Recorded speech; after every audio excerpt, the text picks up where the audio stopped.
నీ స్పర్శతో నన్ను కరుణించుము, దేవా నీ స్పర్శతో నన్ను దీవించుము, దేవా నీ స్పర్శతో నన్ను తాకుము. Praise the lord. ప్రభువుకు స్తోత్రం కలుగును గాక. ఈరోజు ధ్యానాంశము పఠన గ్రంథము పరిశుద్ధుడైన పౌలు 2వ కొరింథీయులకు రాసిన పత్రిక 4వ అధ్యాయము మరియు కీర్తనలు 126వ అధ్యాయము మరియు మత్తయి సువార్త 20వ అధ్యాయము గురించి మనము ధ్యానించుదాము. మరి పౌలు భక్తుడు 2వ కొరింథీయులకు సెలవిస్తుంటున్నాడు. ఏం చెప్తున్నాడంటే శ్రమలను గురించి చెప్తుంటున్నాడు పౌలు గారు. మేము ఎక్కువ అవమానాలు పొందుతుంటున్నాము, సువార్త పరిచర్యలో అవమానాలు, బాధలు, కన్నీరు అన్నీ మేము పొందుతుంటున్నాము. అయినప్పటికీ మేము దేవుని వాక్యాన్ని బోధిస్తుంటున్నాము. మా బాధలు మేము దేవుని గురించి కాబట్టి మేము ఏం బాధపడడం లేదు. ఆనాడు దేవుడు చీకటిలో నుంచి వెలుగుని ఎలా సృష్టించాడో మా జీవితాలలో, మా హృదయాలలో ఆయన పరిశుద్ధాత్మను సృష్టించాడు. అందుకే మాకు భయం లేదు, బాధ లేదు, మాకు కన్నీరు లేదు అని పౌలు గారు 2వ కొరింథీయులో చెప్తుంటున్నాడు. మరి ఆయన ఏం చెప్తున్నాడంటే ఇంకా మేము అవమానకరమైన అసహ్యకరమైన కార్యములను మేము మాలో నుంచి తొలగించుకున్నాము, అందుకే మాకు బాధ లేదు, భయం లేదు అని చెప్తుంటున్నాడు. సువార్త చేసేటప్పుడు ఎన్ని అవమానాలు, ఎన్ని ఇబ్బందులు వచ్చినా మేము ఎదుర్కొంటున్నాము అని చెప్తుంటున్నాడు ఆయన. మరి పౌలు గారు ఏం చెప్తున్నాడంటే మనం క్రీస్తులోకి వెళ్ళిన తర్వాత క్రీస్తు మన యందు ఉన్న ఎడల నూతన సృష్టి, పాతవి గతించెను ఇవిగో కొత్తవాయను. మరి పౌలు పాత జీవితం అంతా తుడిచిపెట్టుకుపోయినాడు. కొత్త జీవితం అంటే యేసులోకి ప్రవేశించినాడు. ఆయన నూతన జన్మగా మారిపోయి ఉంటున్నాడు, సేవ చేస్తుంటున్నాడు. మరి పౌలు పరిశుద్ధతతో చేస్తుంటున్నాడు.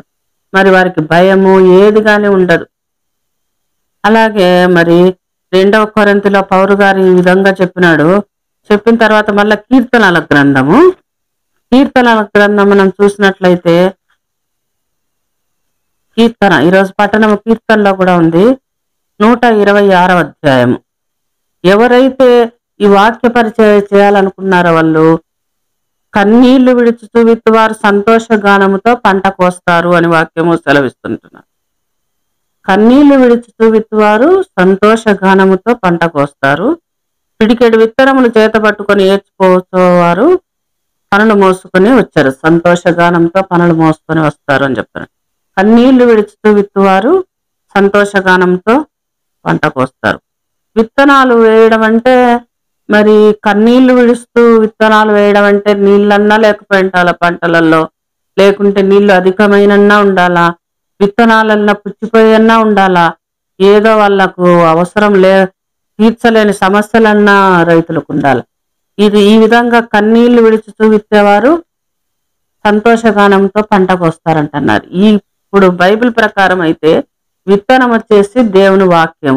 ఈ వాక్యాన్ని ఎవరు అందిస్తుంటున్నారో, ఎవరు విత్తనాలు చల్లుతుంటున్నారో, ఎవరు వాక్య పరిచర్య చేస్తుంటున్నారో, ఈ కష్టాలు బాధలు పౌలు గారి వలె ఎవరైతే కష్టాలు బాధలు అనుభవించుకుంటూ ఈ వాక్య పరిచర్య చేస్తుంటున్నారో, అవమానాలు నిందలు ఈ చేస్తుంటున్నారో వాళ్ళు సంతోషంగా వాళ్ళు పరలోక రాజ్యానికి చేరతారని వాక్యం సెలవిస్తుంది. ఎంత బాధలు పడి ఎంత అవమానాలు ఈ కాలంలో అయితే మరీ ఎక్కువ అయిపోయినాయి.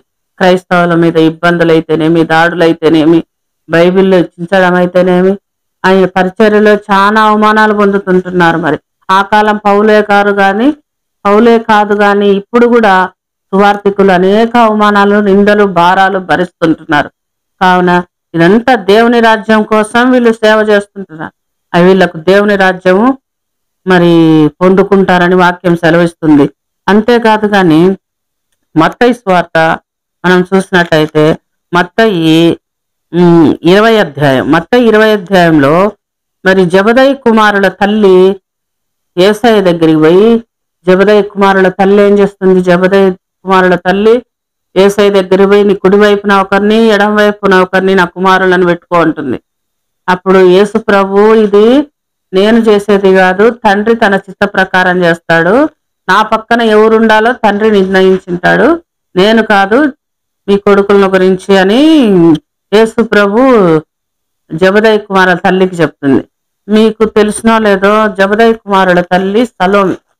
ఎవరైతే మత్తయి, మార్కు, లూకా, యోహాను సువార్త బాగా చదువుతారో, మామూలుగా జబదయి తల్లి అని సువార్తికులలో ఉంది, కానీ ఒక చోట మాత్రము సలోమి అని వ్రాయబడింది. జబదయి తల్లి సలోమి. అది ఎవరు ఇప్పుడు కొత్తగా విని ఉండొచ్చు ఎవరన్నా. జబదయి తల్లి వచ్చేసి సలోమి అని గుర్తుపెట్టుకోండి.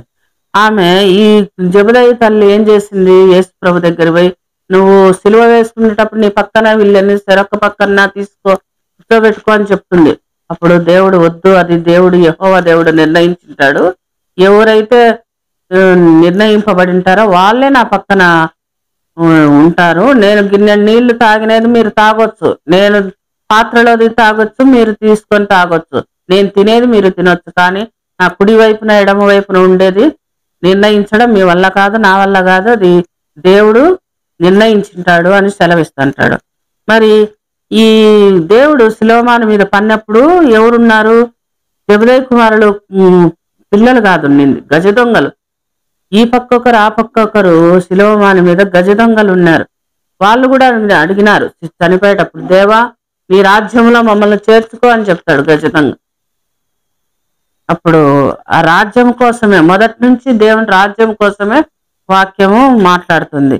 మరి అంతేకాదు కానీ మత్తయి సువార్త, ఈ సువార్తలన్నీ ఈరోజు పట్టణం అంతా ఏం చెప్తుందంటే శ్రమలు, బాధలు, నిందలు, అవమానాలు అన్ని భరించవచ్చు, ఇవన్నీ కూడా దేవుని రాజ్యం కోసం మనం చేసే సువార్తను దేవుని రాజ్యం కోసము అయి ఉండాల, మన సొంత పనులు కాదు. కానీ ఈ జబదయి తల్లి ఏం చేసింది, యేసు ప్రభు దగ్గర పోయి నాకు నా పిల్లలకు ఆస్తులు ఇవ్వు, నా పిల్లలకు అవి ఇవ్వు ఇవి ఇవ్వు అనేసి అడగలేదు.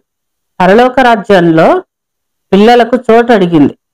నీ పక్కన ఈ పక్క కూర్చోబెట్టుకో తండ్రి అని అడిగితే వద్దనింది. ఆమె పరలోక రాజ్యాన్ని గురించి అడిగింది కానీ జబదయి తల్లి ఈ ఆస్తులు ప్రభు అది ఇది అని యేసు ప్రభుని అడగలేదు. మరి పరలోక రాజ్యం ఎంత గొప్పదో అంటే అది మంచి మనసు, నెమ్మది, ప్రార్థన జీవితంతోనే సాధ్యం. ఈ సేవ కూడా వీళ్ళంతా శిష్యులు కూడా పరలోక రాజ్యం కోసమే వాళ్ళు సేవ చేస్తా దేవుని గురించి వ్యాప్తి చెందుతుంటున్నారు. ఆ వాక్యంలో ఏముంది, ప్రభువుని గురించి తెలుసుకోవడమే. యేసు ప్రభుని గురించి వాళ్ళు సేవ ఏం చేస్తుంటున్నారు, యేసు ప్రభును మంచి తత్వాన్ని గురించి, ఆయన బోధనల గురించి చెప్తుంటున్నారు. ఎందుకంటే పాపము నుంచి విడిపించి యేసుక్రీస్తులోనికి మన దేవునిలోకి మంచిగా నడిపించండి, బాప్తిసం తీసుకోండి, ప్రభువుతో కలిసి జీవించండి అని వాక్యం తెలుస్తుంది. అప్పుడే మనకు పరలోక రాజ్యం అనేది నిర్ణయింపబడుతుంది. ప్రభువుకు వందనాలు, స్తుతులు, స్తోత్రం. దేవుడు ఇచ్చిన వాక్యాన్ని దీవించునుగా.